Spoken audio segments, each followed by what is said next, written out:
1000 hectares qui partent de derrière la montagne. Là, on voit le domaine, les habitations, et il se finit vers ici, à la fin du grillage, le long de la route départementale. Derrière ces grilles, le domaine de Calmels, un terrain de chasse privé.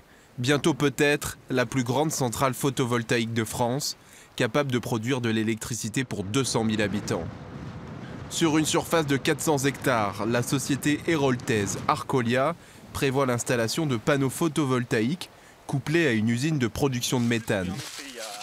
Pour cet opposant, ce projet aurait un véritable impact sur la biodiversité locale. Les risques, tout d'abord, c'est un lieu privilégié pour la chasse d'un couple d'aigles royales qui se situe ici. Il y en a 5 sur le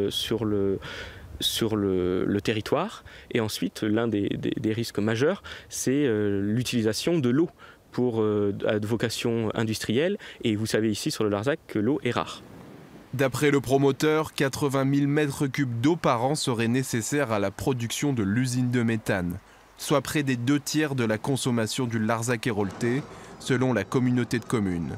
Un peu plus bas, au village du Cros, le maire soutient le projet. Alors l'avantage de la disposition de ces panneaux et les emplacements, c'est qu'ils sont que dans des points bas et qu'il n'y a pas de co-visibilité. Pour voir les panneaux, il faut vraiment y aller.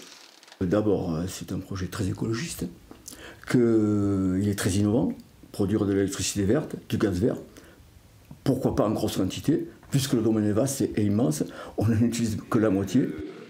Mais le projet baptisé Solarzac suscite de nombreuses interrogations. Vendredi, la salle des fêtes du Keilar était pleine pour la réunion publique organisée par un collectif d'opposants au projet.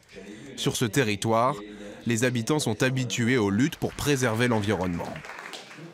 Mais bon sang, nos enfants, ils ont besoin d'un territoire agricole. Ils ont besoin d'une zone rurale, ils n'ont pas besoin de zone industrielle dans le monde entier. Prochaine étape, une concertation organisée par la Commission nationale du débat public sur le plateau du Larzac.